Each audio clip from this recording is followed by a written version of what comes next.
103,8 Prima Radio Surabaya, musik enak seharian. Selamat pagi sahabat Prima. Bersama saya Ira Nathanael, kita berjumpa dan pagi hari ini tentunya secerah kota Surabaya. Di Prima juga lagi cerah karena kita kedatangan tamu yang luar biasa. Ini memang kayaknya kita ngerepotinya mendadak ya Pak ya. Kita kedatangan Ketua Umum Komnas Perlindungan Anak Bapak Aris Merdeka Sirait. Selamat pagi Pak Aris. Selamat pagi Mbak Ira. Apa kabar Pak, sehat? Sehat. Saya tahu agendanya Bapak akhir-akhir ini cukup padat Pak. Betul. Jadi tetap jaga kesehatan. Terima kasih. PR-nya Pak Aris ini banyak, bukan hanya banyak tapi berat ya Pak ya. Sangat berat. Karena kita ini tahu bahwa kalau kita melindungi anak ini berarti ini untuk masa depan generasi bangsa Indonesia. Betul. Pak, memang nggak bisa dipungkiri kekerasan kepada anak ini tidak akan bisa bersih atau habis secara total secara 100%, tapi paling tidak kita mengupayakan meminimalisir ya Pak ya. Betul. Kalau kita ngomongin era sekarang, Pak Aris, dibanding dengan era dulu, kalau era dulu misalkan kita punya tetangga aja Pak,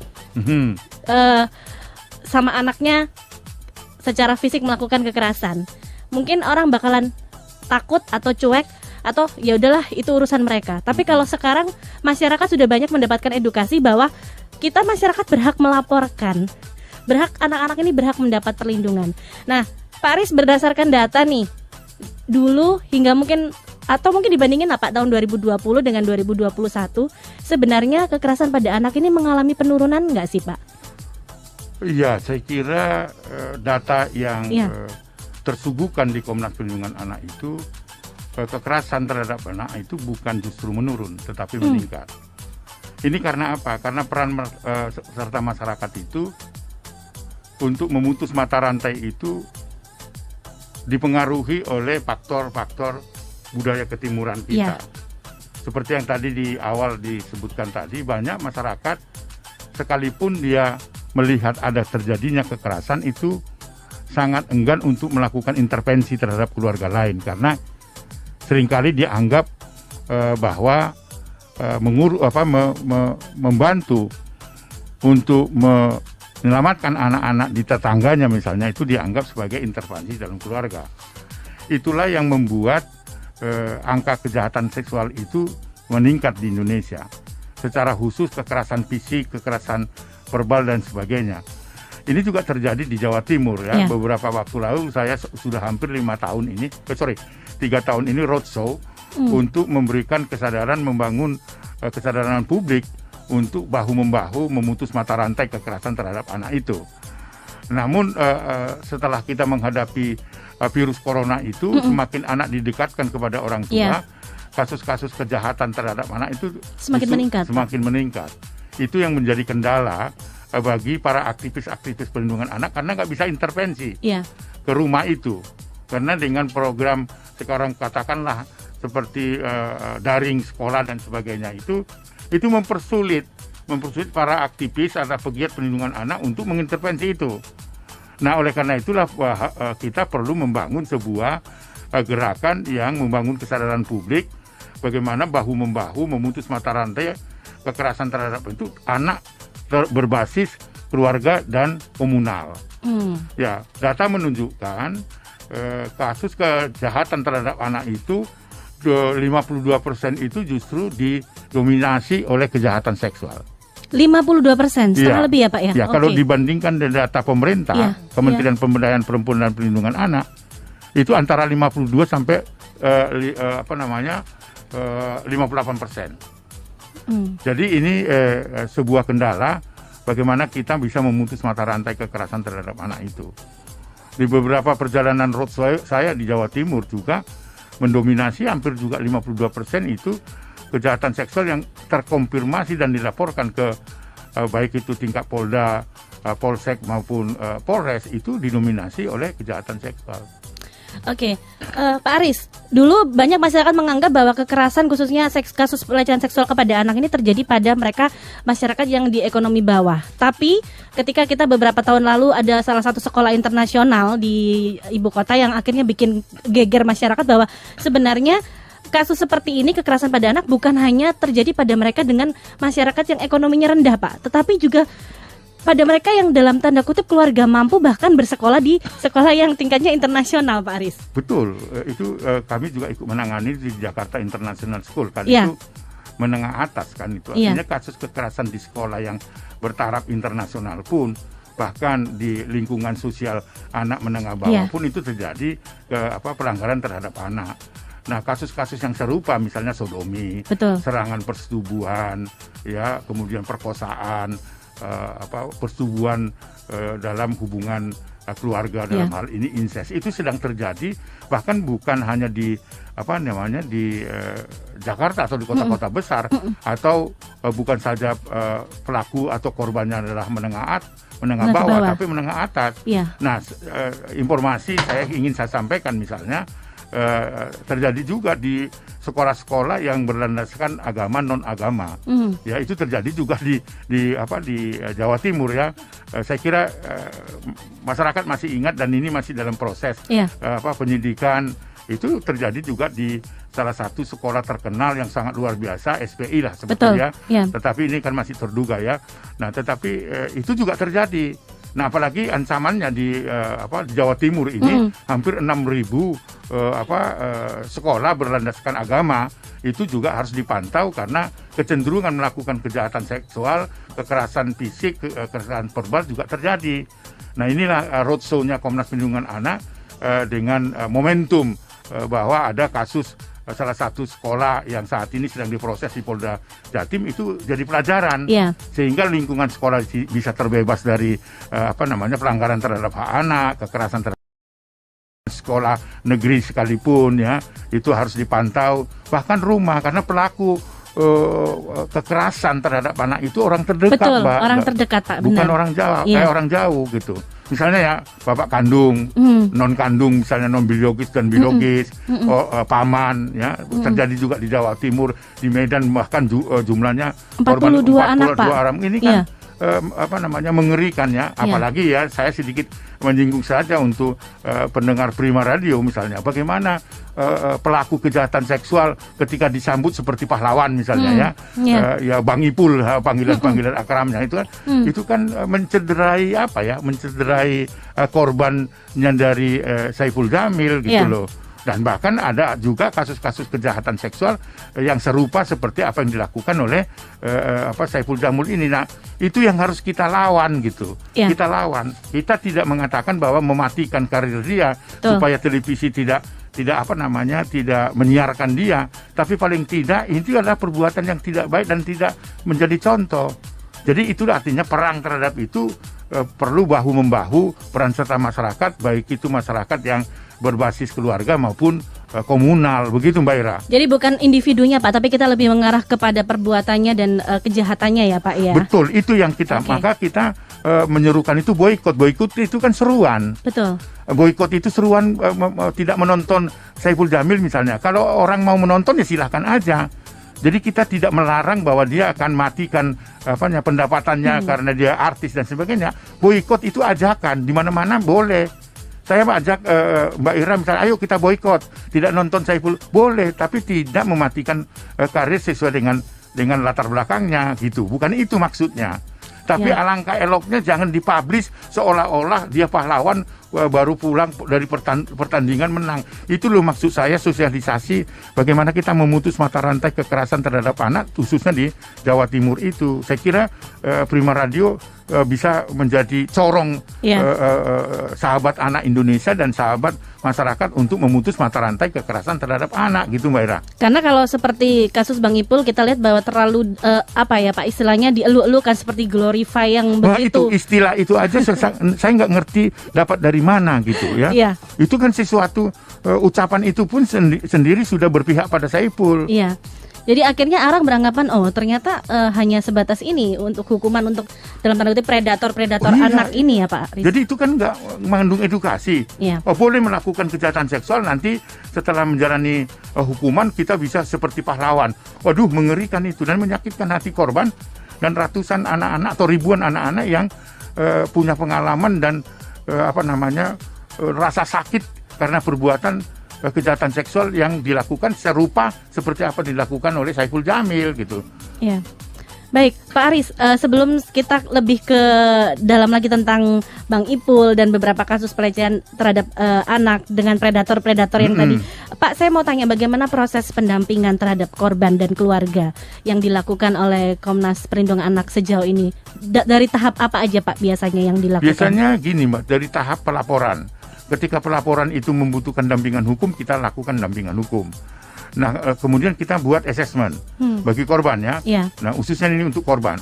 Nah, korban kita assessment, setelah itu kita ketahui misalnya sejauh mana gangguan psikologisnya, dampak dari katakanlah kejahatan seksual atau pelanggaran terhadap anak. Itu di assessment, baru disitulah masuk intervensi Komnas Perlindungan Anak, baik itu pendampingan hukum kalau diperlukan, mulai dari proses pemeriksaan sebagai korban, ya kan, di tingkat polisi sampai kepada penuntutan di jaksa.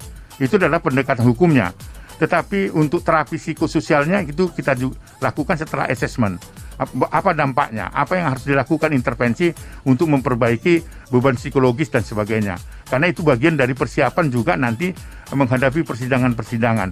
Itulah intervensi Komnas Perlindungan Anak, karena kami juga secara khusus punya tim psikolog untuk membantu secara pro bono, tidak membayar dan sebagainya, untuk menguatkan korban agar korban itu mendapatkan kepastian hukum dari peristiwa yang dia alami. Pak, seringkali masyarakat selalu mendengar memang selalu ada pendampingan hukum dan juga terapi secara psikologis bagi korban ya. Tapi ini berdasarkan pengalaman Pak Aris sendiri, mungkin bisa di-share sama sahabat Prima biar orang tahu nih, ini memang benar-benar apa ya, istilahnya dampaknya itu sangat-sangat luar biasa.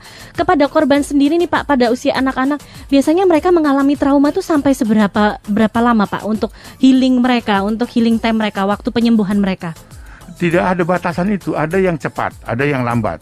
Ada yang 3 bulan itu sudah mulai terlihat bahwa kepercayaan dirinya sudah muncul. Tetapi ada juga selama 3 bulan diterapi secara intensif gitu ya. Ada juga belum ada perubahan itu. Jadi tingkat penerimaan dari korban dan tingginya satu peristiwa yang menekan diri anak. Jadi bervariasi. Misalnya Mbak Ira bisa 3 bulan, tapi ada lagi yang lain itu bisa 6 bulan, bisa, tidak ada batasan.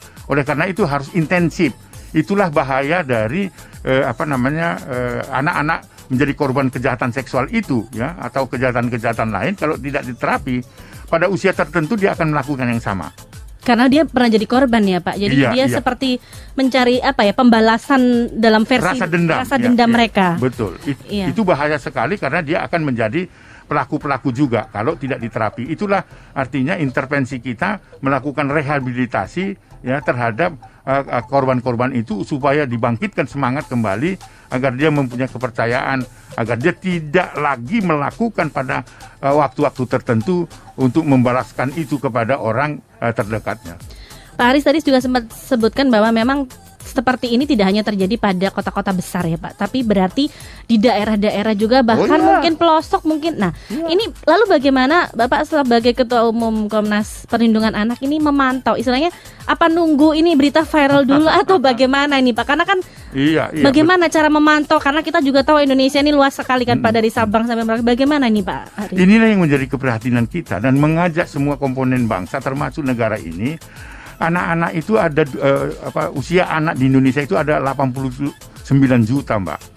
Berusia di bawah 18 tahun ya. Itu kan definisi anak. Ada sekitar 89 juta, dan itu juga tersebar, jangan lupa, di 13.000 pulau-pulau.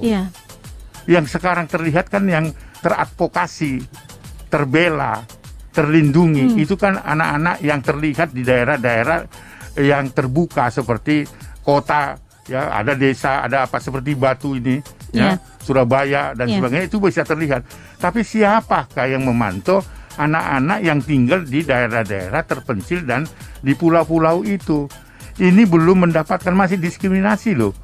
Komnas Perlindungan Anak sendiri belum bisa masuk ke 13.000 pulau di Indonesia. Kita kan terdiri dari 13.000 pulau, dan anak-anak itu berada di sana kan? Apa yang menjadi kendala paling utama Pak Aris? Nggak ada akses. Akses pembangunan tidak ada. Informasi yang sekarang canggih itu hanya kita miliki karena di daerah-daerah perbatasan. Dengan kepala daerah Pak, apakah ada inilah yang menjadi problem, bahwa mereka tidak mendapatkan prioritas pelayanan. Itu padahal dia punya hak juga kan yang tinggal di pulau-pulau itu. Iya. Siapa yang memantau itu, Mbak? Oleh karena itu di betapa pentingnya tumbuhnya organisasi yang peduli dengan anak supaya dia bisa masuk ke sana. Caranya siapa? Orang kota nggak mungkin masuk ke situ. Siapa yang mau? Mbak Ira mau nggak di situ bertahun-tahun tinggal di daerah pencil tidak ada akses? Iya. Mungkin hati nurani iya, tapi akses nggak ada kan? Iya. Oleh karena itu orang-orang yang ada di pulau itu dilatih lah. Iya. Supaya orang-orang atau aktivis-aktivis anak-anak di sana juga dilatih di pulau-pulau itu. Ini belum ada, Mbak. Komnas Perlindungan Anak masih berutang itu 13.000 pulau. Dari 89 itu siapa yang ngurusi ngono itu? Gak ada, Mbak. Saya aja ke sana dengan akses itu gak ada kan, naik kapal sampai 17 jam. Sampai 12 jam. Ya, dengan ombak seperti itu masuk satu pulau, padahal anak-anak banyak di situ yang membutuhkan perlindungan, yang harus mempunyai akses yang sama. Oleh karena itu laporan pemerintah yang di daerah-daerah katakanlah terpencil itu, pulau-pulau terpencil itu, dilatihlah masyarakat di sana, sehingga tidak mendatangkan orang kota di sana, tapi langsung bisa dilakukan itu supaya dia punya akses yang sama seperti anak-anak di kota. Kalau enggak ini diskriminatif. Gitu, Mbak Ira. Karena juga nggak mungkin yang dari kota ini menjangkau, jadi memang harus dari merekanya juga yang di daerah ini juga harus istilahnya berperan aktif juga ya Pak Aris. Ya jemput bola, dilatih aja masyarakat. Kan di sana ada banyak remaja. Iya. Ya kan, orang tua dan sebagainya itu aja dikuatkan untuk melakukan perlindungan. Diberikan akses kan? Gitu.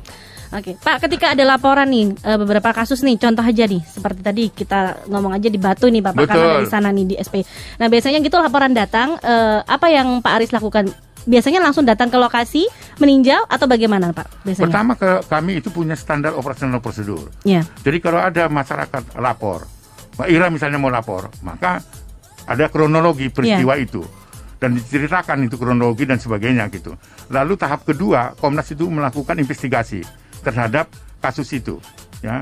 Lalu yang ketiga, yang terlapor, ya, itu biasanya kita panggil untuk memberikan kesempatan untuk klarifikasi terhadap laporan itu. Nah setelah itu baru kita melakukan investigasi. Jadi ada tahapan-tahapan untuk terkonfirmasi kasus itu. Ya seperti di Medan, seperti di SPI misalnya. Ketika itu ada anak di situ yang sekian 10 tahun yang lalu mengalami kekerasan terhadap anak, itu kita investigasi. Betul nggak informasi itu? Jadi kita harus mengkonfirmasi data-data itu, baru melakukan aksi menolong korban. Seperti itu yang kita lakukan. Prosedur itu harus dilakukan dan harus terkonfirmasi. Lalu kemudian si pelapor dan terlapor itu saling memberikan informasi walaupun itu terpisah gitu ya. Baru kita punya pendapat untuk ini diteruskan atau tidak, diteruskan ke laporan polisi atau tidak, atau diterapi atau tidak. Jadi standar prosedur operasional prosedur itu kita patuhi supaya semua kasus-kasus yang dilaporkan itu terkonfirmasi. Seperti SPI itu terkonfirmasi dulu, baru kita yakin betul apa yang terjadi di SPI itu, baru kita laporkan ke mana itu ke Polda Jatim. Jadi ini data yang lengkap. Jadi Komnas Perlindungan Anak nggak pernah memegang tidak mempunyai data sebelum kita melakukan aksi-aksi itu. Termasuk di sekolah Selamat Pagi Indonesia ini, supaya itu tidak menjadi fitnah, maka kita konfirmasi semua pelaporan-pelaporan yang dilakukan oleh korban. Itu prosedurnya.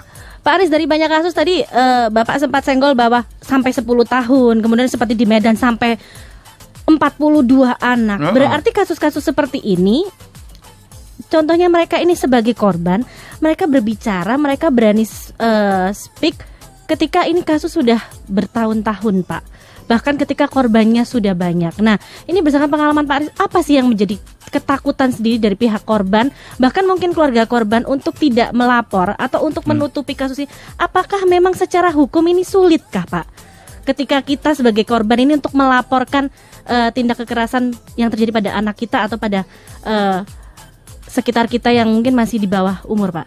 Yang pertama, yang umum itu korban itu selalu di bawah ancaman.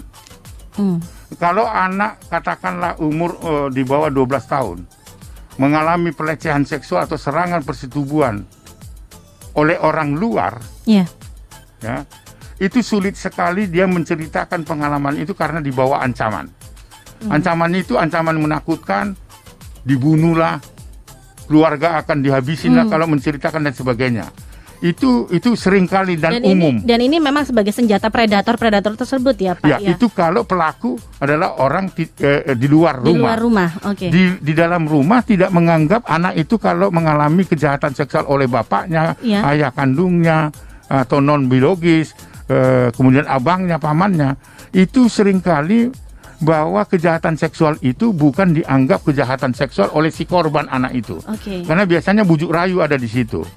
Ini bapakmu dole, ini bapakmu lunduk gitu. Jadi kalau melakukan itu adalah kasih sayang. Dan itu biasanya itu yang membuat anak itu tidak menceritakan lagi kepada ibunya dan sebagainya karena dia tidak anggap itu adalah kejahatan seksual. Nah, itu satu pengaruh-pengaruh itu. Nah, mengakibatkan anak tidak bercerita selain ancaman itu. Ini yang terjadi pada kasus-kasus kejahatan seksual.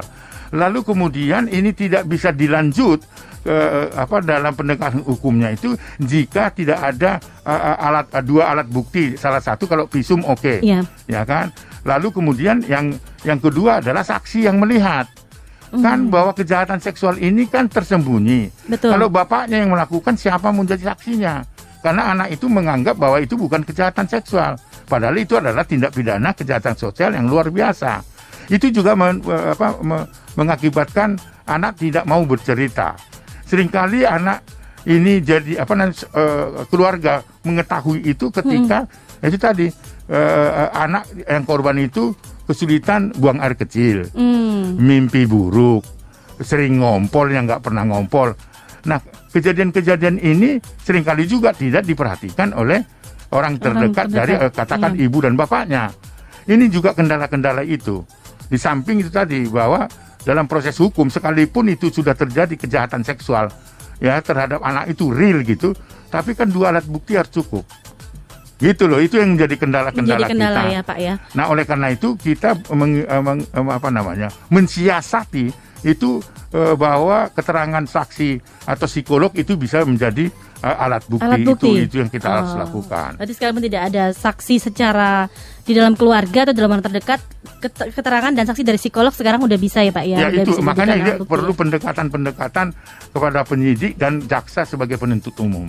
Baik, Pak Aris, nanti kita akan balik lagi. Baik. Untuk ngobrol-ngobrol lebih dalam lagi. Dan sahabat Prima, untuk Anda yang mungkin masyarakat Indonesia Surabaya mau merespon, boleh. Sahabat Prima silahkan.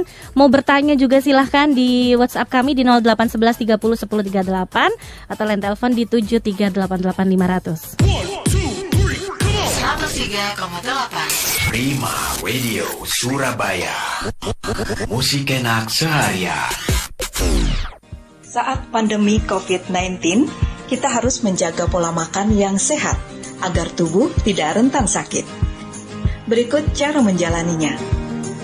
Jangan sampai lapar. Kelaparan akan memicu kita mengkonsumsi makanan yang tidak sehat. Hindari makanan bergula atau junk food. Makanan jenis ini bisa memicu obesitas dan mengakibatkan depresi.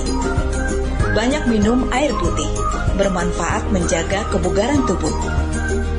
Konsumsi sayur dan buah merupakan sumber vitamin dan mineral yang bermanfaat bagi kesehatan.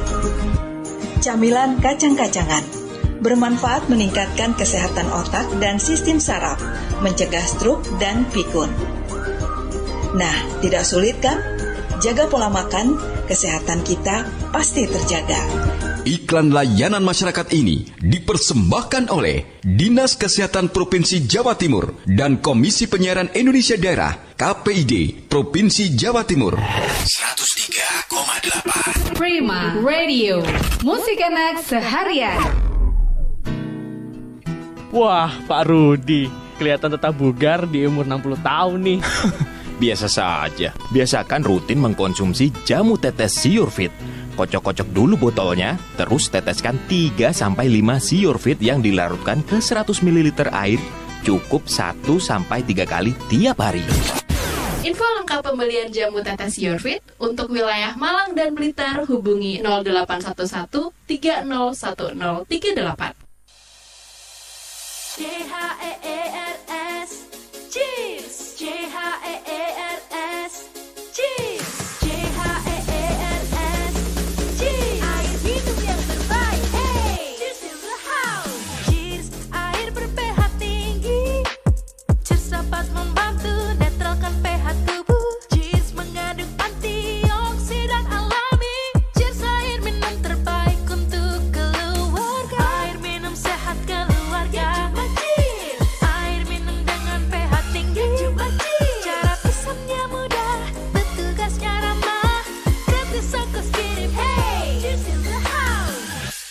pemesanan via WhatsApp di nomor 087777243377. Gratis ongkos kirim. Cheers in the house.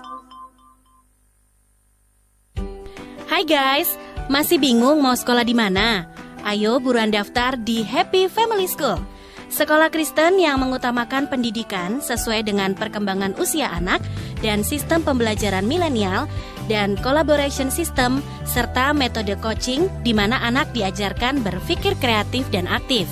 Mumpung masih gelombang pertama, uang pangkal dan uang sekolahnya terjangkau dengan fasilitas sekolah yang modern dan lengkap. Happy Family School membuka pendaftaran sekolah di tahun ajaran 2022-2023. Mulai dari playgroup, TK, SD, SMP, dan SMA. Kami juga membuka pendaftaran untuk basket school starting Desember 2020 dengan fasilitas lapangan basket standar FIBA dan coach yang profesional. Happy Family School membuka visitasi sekolah agar Anda mendapatkan informasi lebih lengkap dan tur fasilitas. Setiap hari Senin sampai Jumat, jam 8 pagi sampai jam 2 siang by appointment. Untuk informasi tambahan, kunjungi website www.hfs.id dan Instagram Happy Family School. Pendaftaran dibuka setiap hari Senin sampai hari Jumat, jam 8 pagi sampai jam 3 sore, beralamat di Jalan Taman Ais Nasution 35 Surabaya. Telepon 031 3360 1003. Kontak person Miss Might, WhatsApp di 0811 352 7979. Selama kuota tersedia, kesempatan untuk hemat hingga 80%. Ayo, tunggu apa lagi? Halo guys, TX Travel hadir dengan jasa pengiriman paket ke seluruh kota di Indonesia bersama Lion Parcel. Lion Parcel dijamin murah, aman, dan cepat. Kami menerima jasa pengiriman, dokumen atau surat, barang elektronik, pakaian, sepatu, kosmetik, tas, koper, dan lain-lain. Makanan kering atau basah, safety packaging, obat-obatan atau vitamin yang dijual di apotek dan supermarket.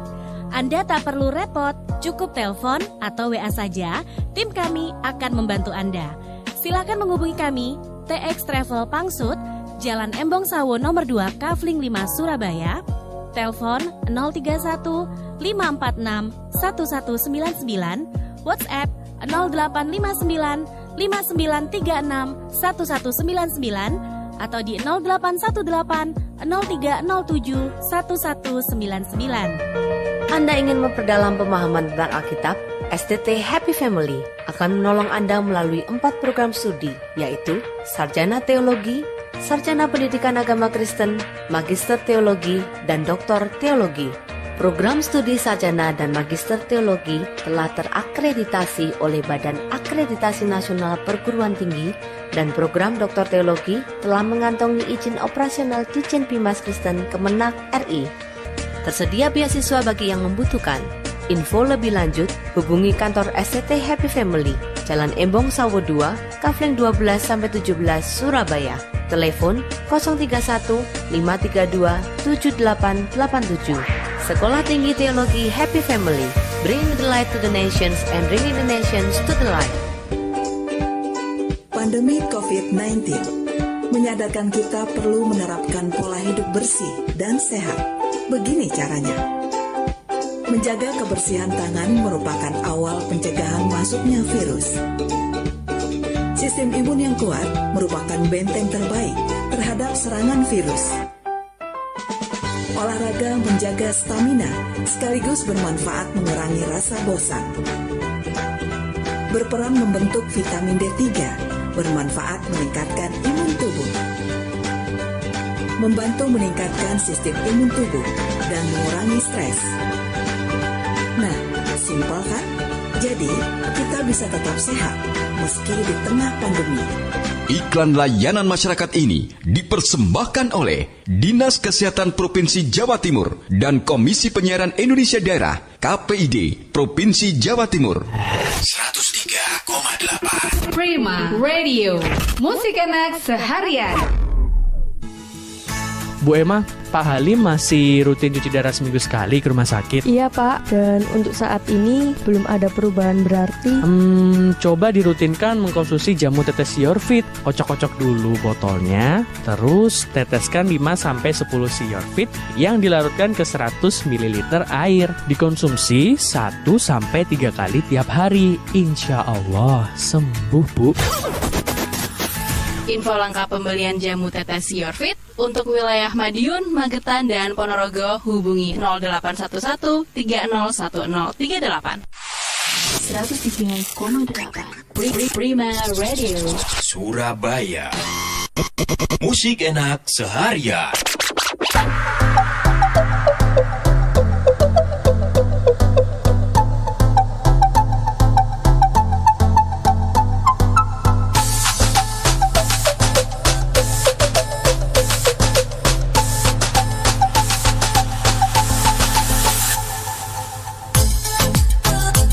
.8 Prima Radio Surabaya. Kita masih bersama Ketua Umum Komnas Perlindungan Anak Bapak Aris Merdeka Sirait. Pak, sebelum saya tanya tadi beberapa kasus-kasus yang lagi hot-hotnya dan viral sampai sejauh mana, ini sudah ada pertanyaan dari beberapa sahabat Prima, Pak. Ini ternyata terjadi juga nih, Pak, di sekitar kita. Ini dari Ibu Irma di Semolowaru ini, Pak.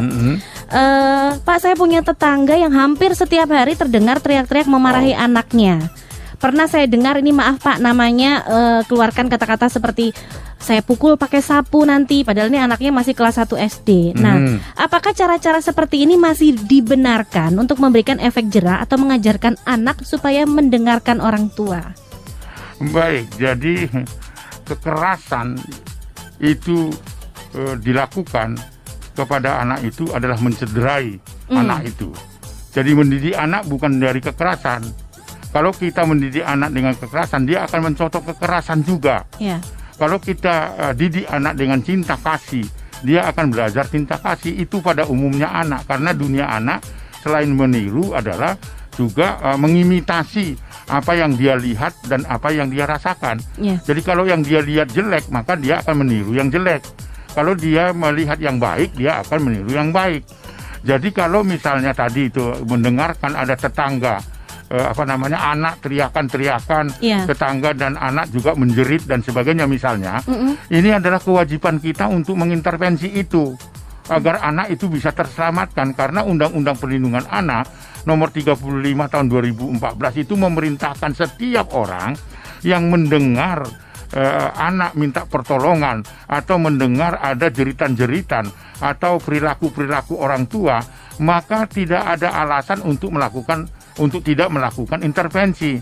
Karena kalau kita membiarkan, itu artinya turut serta membiarkan terjadinya kejahatan seksual itu atau kejahatan terhadap anak. Atau jeritan-jeritan itu minta pertolongan tapi kita tidak melakukan apa-apa, kita bisa dipidana 5 tahun, Mbak. Undang-undang kita menyebutkan itu. Jadi sekali lagi, jadi pertanyaan dari pendengar Prima Radio ini, saya kira kita harus intervensi.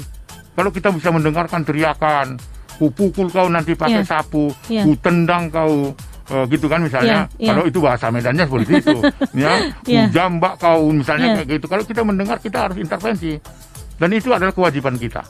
Kewajiban kita ya, sekali lagi untuk pendengar Prima Radio itu harus kita intervensi. Jadi jangan ragu ya Pak ya. Tidak ragu, karena itu kewajiban kita menolong anak. Karena kalau kita membiarkan tuh ada tadi undang-undangnya juga yang kita bisa kena 5 tahun ya Pak tadi ya Pak. Betul, itu tidak akan meninggal si Angelin yang kasus Bali ya, betul.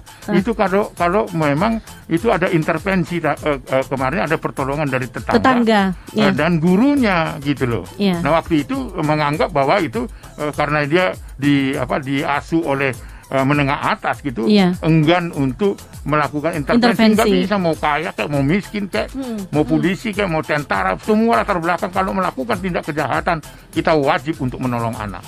Oke, ini ada lagi nih Pak Aris. Apalagi itu nih Pak? Dari Bapak Budi yang ada di Duku Kupang. Jadi Pak, anak saya kan kelas 2 SD nih. Pak Aris suka nonton YouTube. Tapi saya lihat dia suka sekali nonton YouTube kartun yang berbau kekerasan. Kadang suka tertawa sendiri sama adiknya yang masih TK karena nemuin YouTube yang ngeliatin seperti daerah terlarang ya Pak ya, maaf, seperti bagian-bagian yang seharusnya tidak disorot. Nah padahal ini kartun, ini kan dilema Pak, mau blokir YouTube, kadang tugas online juga harus lewat YouTube. Nah ini bagaimana nih Pak dari pandangan Bapak, mau masukin PTM tapi masih takut Pak? Iya, bagaimana nih? Memang banyak nih Pak sekarang Pak. Saya kira perlu pendampingan ya, karena kita tidak bisa menghambat globalisasi informasi. Iya. Sekarang ini kan dunianya kan dunia digital. Nggak boleh kita itu menghambat itu. Kita akan ketinggalan toh. Iya. Nah, yang diperlukan adalah sekalipun dia menonton kartun, mungkin juga menonton tayangan-tayangan pornografi, bukan larangan yang harus muncul, tapi mendiskusikan bahwa ini belum layak loh nak untuk ditonton. Bukan larangan, kamu ini nggak boleh nonton itu. Kamu ini sekarang sudah berperilaku tidak baik, misalnya kayak gitu. Jangan, karena nanti dia, kok bapak ini bilang nggak baik ya. Dia akan lihat di dalam selimut. Bapaknya nggak ada, maknya nggak ada di situ. Dia bisa nonton. Sembunyi-sembunyi akhirnya ya. Akhirnya dia mengartikan, mendefinisikan sesuai dengan perkembangan psikologinya, kan menjadi salah kan? Iya. Seharusnya diajak untuk diskusi. Nah, ini belum patut untuk kau tonton. Nah, ini adalah tidak layak untuk dikonsumsi, kan gitu loh. Jadi ada dialog.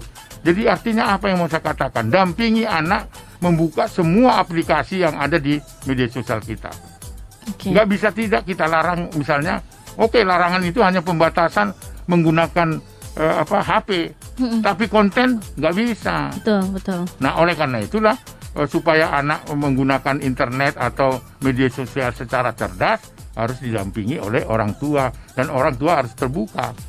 Jangan kalau misalnya anak ketahuan nonton pornografi, baik itu bentuknya tadi karikatur lah dan sebagainya, kan kartun, harus didiskusikan, jangan larangan. Itu menurut saya pesan moral Komnas Perlindungan Anak, Mbak. Ini dari NN Pak, di Surabaya juga. Saya punya keponakan perempuan, sekarang sudah kelas 11 SMA ya berarti ya Pak ya. Nah ini dia pernah pas jalan-jalan sama saya ngobrol, sampai sekarang katanya takut ketemu kakaknya. Padahal kakaknya sekarang sudah berumah tangga sendiri. Jadi ceritanya pas masih TK pernah disuruh sama kakaknya, maaf ini mainin kelaminnya Pak. Dan gak nyangka tuh sampai sekarang dia masih trauma. Nah saya takut nanti dia membatasi diri dari pergaulan, mau cerita orang tuanya takut gimana caranya, takut hubungan keluarga renggang. Nah apakah yang harus saya lakukan? Apa perlu saya bawa ke LSM itu ya Pak, supaya punya akses membantu? Begitu, Pak. Bukan ke LSM, justru dia dibawa ke psikolog untuk diterapi. Karena dia punya pengalaman pahit sejak kecil, dilakukan, dilecehkan oleh kakaknya, kan begitu tadi ceritanya. Nah ini harus dipulihkan. Nah kalau tidak dia akan menjadi pelaku itu.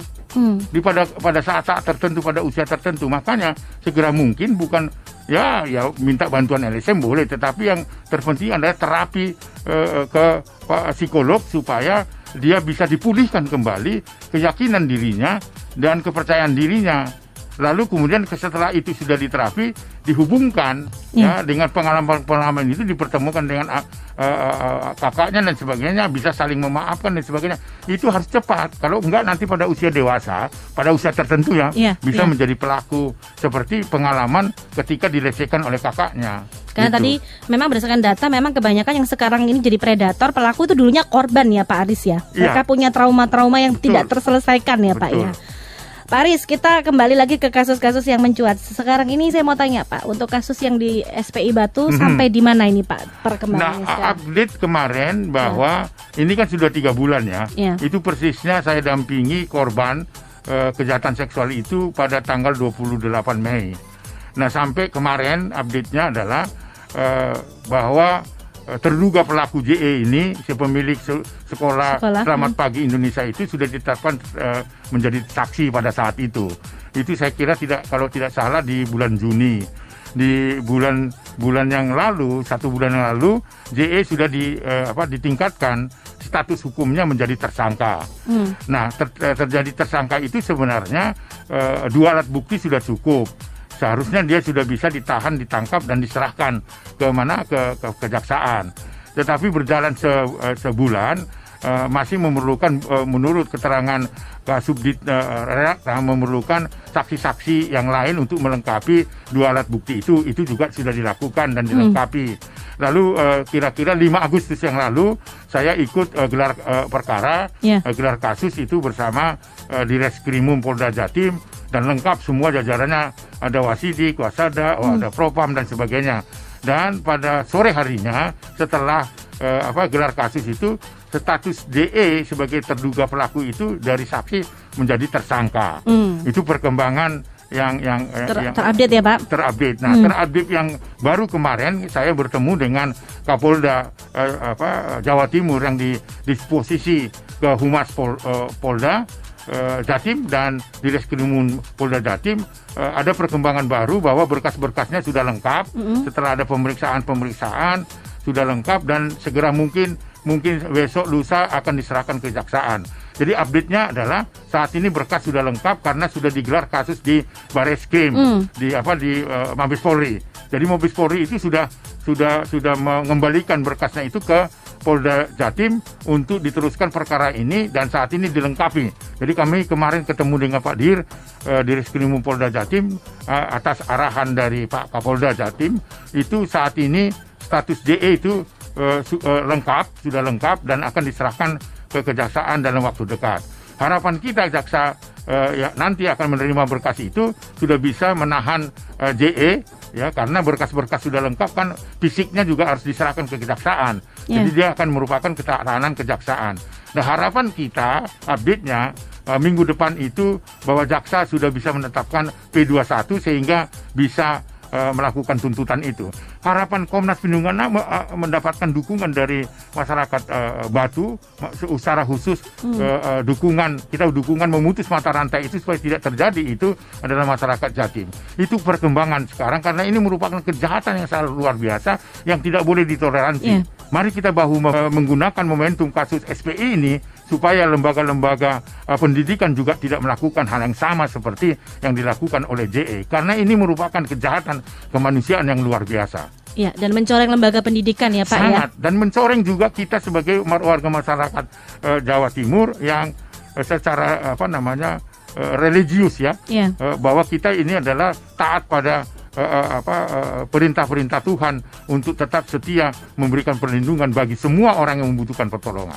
Ini jawaban juga untuk yang sudah bergabung ya Parenting Cangkruan ini berarti betul. Mereka ini yang selalu memonitor ini Pak Aris masalah parenting ini ya katanya Pak jaga anak Indonesia selalu sehat buat Bapak Aris dan Komnas Perlindungan Anak Indonesia salam dari kami keren dan mantap. Terima kasih itulah dukungan yang saya sangat perlukan di masa corona ini kita harus tetap bisa menangkal corona supaya kita bisa membantu korban-korban termasuk anak-anak yang membutuhkan pertolongan. Ini ada pertanyaan tambahan ini Pak. Di silakan. Kasus SPI ini apa ada tersangka baru atau memang ini tersangka tunggal untuk JE ini Pak? Iya, jadi menurut hasil investigasi kita dan konfirmasi itu sebelum setelah kejadian yang dilakukan oleh JE itu belum dilaporkan ke Polda Jatim itu sebenarnya sudah dilaporkan oleh korban kepada 4 orang yang memegang kendali di SPI itu. Yang pertama adalah ibu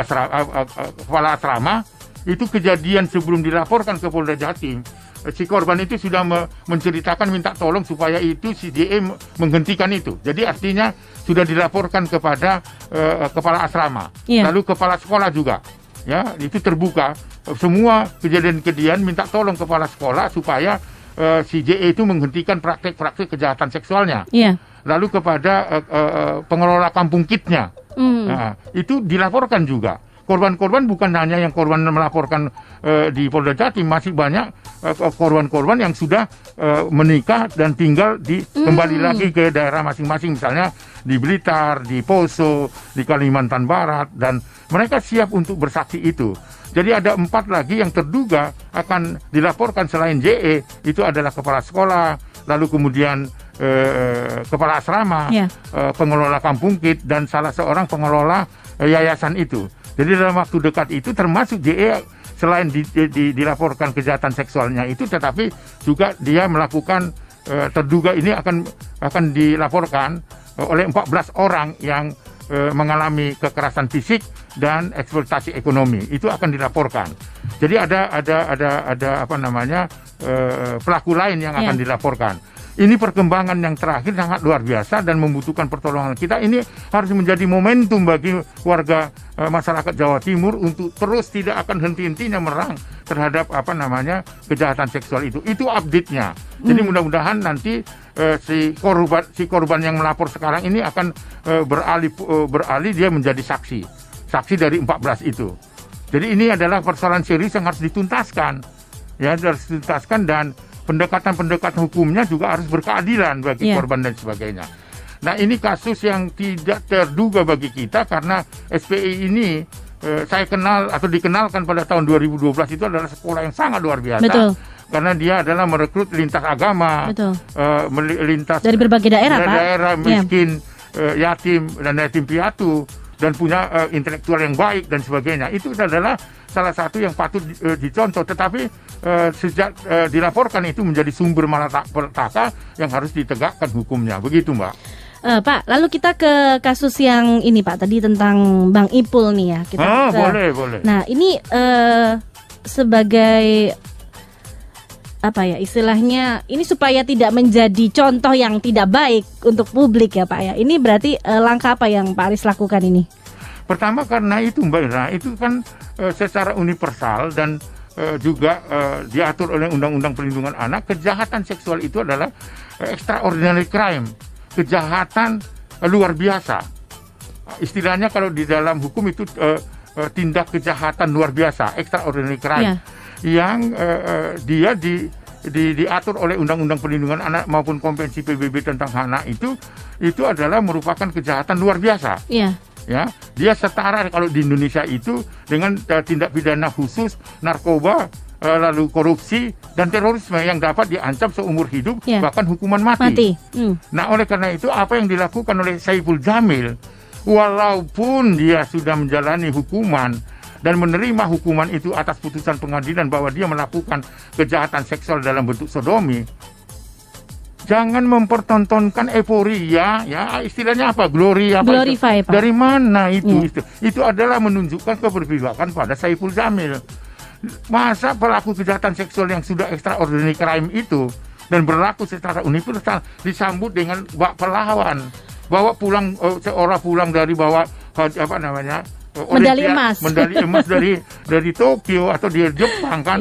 Nah, itu artinya menyakiti hati korban juga ya, Pak, dari Saiful Jamil dan ribuan anak-anak yang mengalami kejahatan seksual yang hampir sama seperti dilakukan Saiful Jamil. Kalau pertanyaannya apa yang harus dilakukan oleh Komnas Perlindungan Anak dalam perspektif perlindungan anak, kita mengajak masyarakat untuk mematikan televisi ketika Saiful Jamil tampil di televisi itu. Itu istilahnya boikot. Boikot kan ajakan. Jadi kalau diajakan masyarakat kalau memang tidak suka dengan Saiful Jamil karena perilakunya seperti itu, matikan televisi.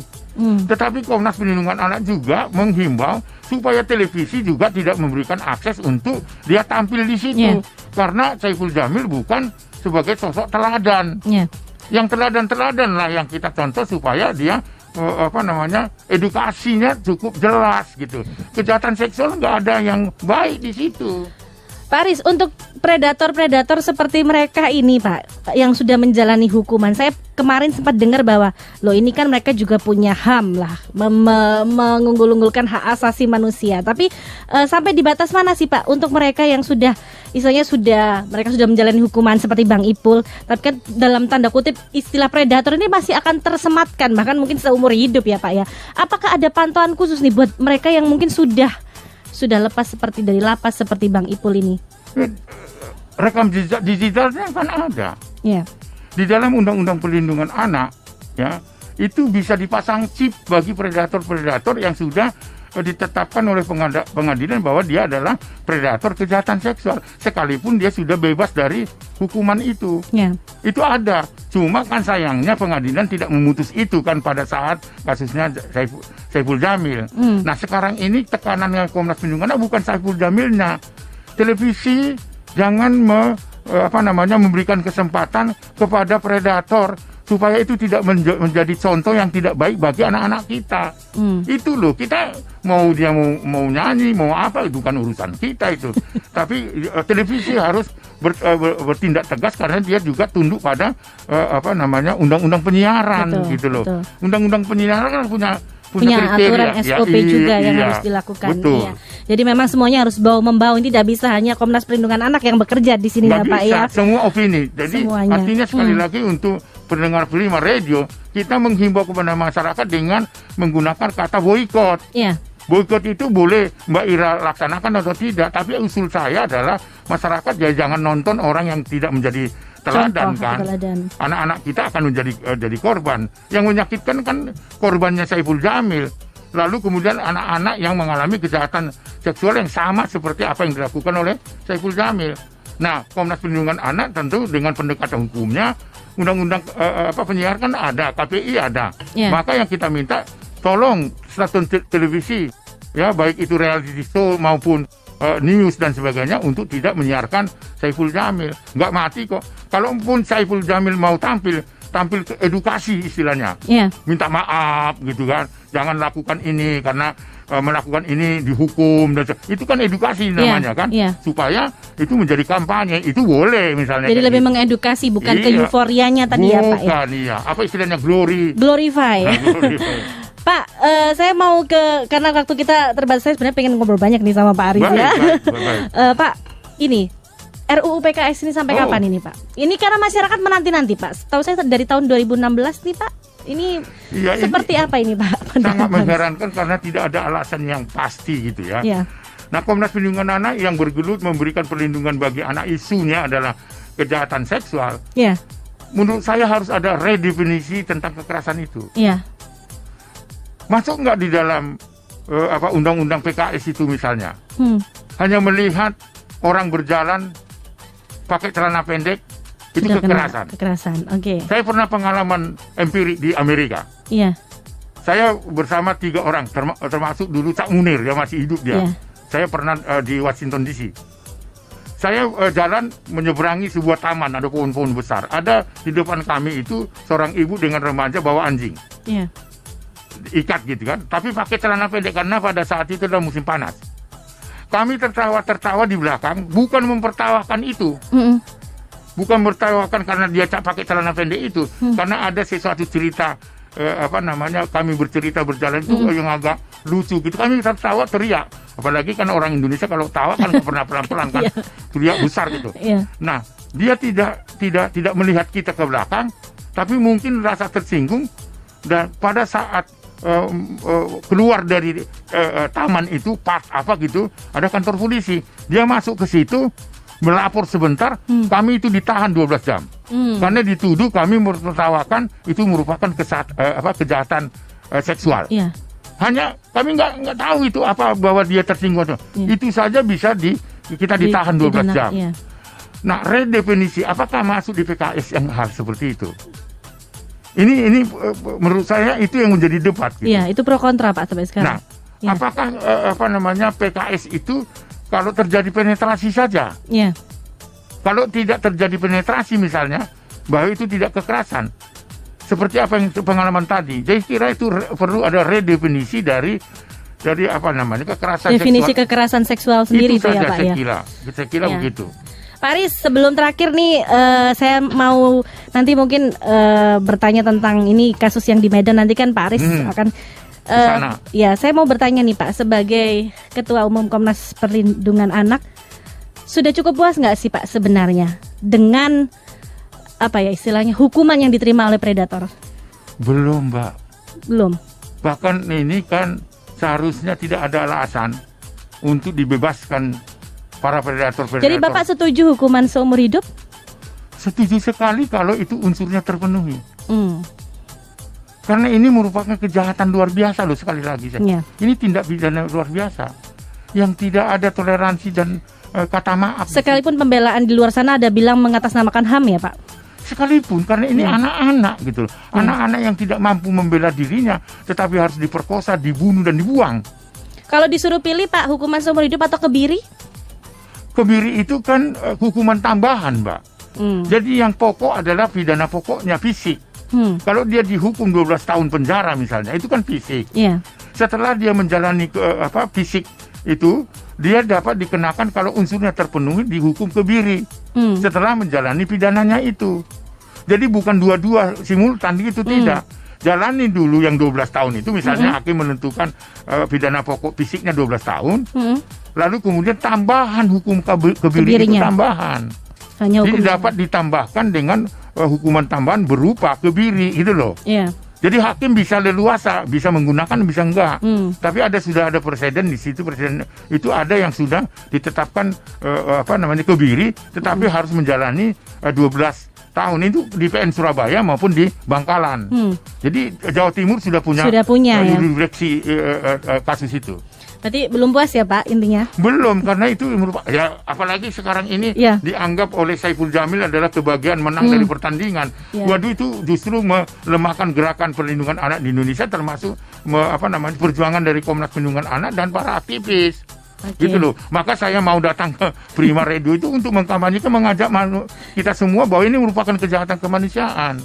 Nggak kasih ampun. Jadi kita tidak bicara tentang hak asasi manusia. Betul. Bagaimana seorang anak umur 7 tahun diperkosa, lalu dihilangkan hak hidupnya, dibunuh, lalu untuk menghilangkan jejaknya dibuang. Nah ini kan sebuah kejadian yang sangat keji dan biadab. Apakah itu pelanggaran hak asasi atau tidak? Apakah hanya si pelaku itu kalau dikebiri lalu kemudian dia dianggap kita menganggap bahwa itu pelanggaran terhadap hak asasi manusia. Tapi anak yang korban tadi diperkosa, dibunuh dan dibuang untuk menghilangkan jejak. Ini pelanggaran apa ini? Apakah itu tidak pelanggaran hak asasi manusia? Itu loh konsennya Komnas Perlindungan Anak. Maka tagline-nya Komnas Perlindungan Anak itu, Komnas Perlindungan Anak selalu ada dan hadir untuk anak Indonesia. Ada dan hadir untuk anak Indonesia. Iyo. Baik, sebelum kita berpisah Pak Aris, ini PR-nya habis ini Pak Aris ke Medan ya Pak? Ya, habis ini kita istirahat dulu sampai hari Senin kami berangkat.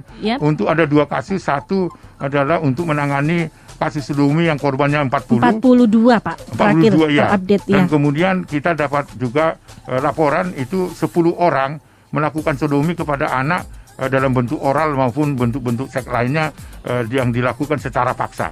Jadi 2 itu kita akan lakukan bertemu dulu dengan Kapolda Sumatera Utara dan menindaklanjuti untuk kita bisa bertemu korban. Dan kita juga akan ketemu si pelaku, apa motivasinya itu supaya kita tahu langkah-langkah yang akan kita lakukan kepada korban. Saya kira doa anak Indonesia, doa anak-anak Jawa Timur, doa dari Prima Radio dan pendengarnya kami harapkan supaya kami dapat sehat, tertangkal dari serangan corona, sekalipun corona sekarang ini sedang mengintai kita bangsa Indonesia. Saya kira terima kasih untuk seluruh pendengar Prima Radio. Baik Pak Aris, mungkin statement terakhir mungkin kasih ajakan buat sahabat Prima, mungkin buat masyarakat Surabaya, Indonesia yang sekarang sedang streaming, mungkin harus bagaimana dan harus melangkah seperti apa ketika mendengar bahkan melihat kekerasan yang terjadi pada anak-anak di sekitar kita. Silakan Pak. Iya, saya kira ini sesuatu yang ajakan yang luar biasa. Saya mengajak seluruh pendengar Prima Radio dan sahabat-sahabat Prima yang ada di Jawa Timur untuk tidak segan-segan memberikan pertolongan bagi anak-anak yang membutuhkan pertolongan agar anak-anak itu bisa terselamatkan. Bukalah hati, bukalah pikiran dan niat untuk anak-anak Indonesia, secara khusus anak di Jawa Timur. Mari kita sama-sama bahu-membahu memutus mata rantai kekerasan terhadap anak supaya anak-anak bisa terlindungi, masyarakat atau anak Jawa Timur itu bisa merdeka. Yang terakhir adalah kami memohonkan karena proses dan update dari kasus SPI saat ini sedang dalam proses penyiapan berkas untuk disampaikan kepada kejaksaan. Mari kita monitoring ini, kita gunakan momentum supaya ini menjadi gerakan kita bersama memutus mata rantai kekerasan terhadap anak. Demikian, terima kasih. Baik Pak Aris Merdeka Sirait, terima kasih selaku Ketua Umum Komnas Pendidikan Anak yang sudah mau meluangkan waktunya, mau direpotin. Terima kasih Pak. Dan kita ketemuan lagi mungkin next ya Pak ya. Kalau Komnas Perlindungan Anak datang ke Surabaya, mampir-mampir ke Prima Radio Pak. Harapan saya begitu. Ya, jaga kesehatan Pak dengan tim. Salam sehat. Salam sehat. Baik sahabat Prima, demikian obrolan saya bersama Pak Aris Merdeka Sirait selaku Ketua Umum Komnas Perlindungan Anak. Anda jangan kemana-mana, tetap di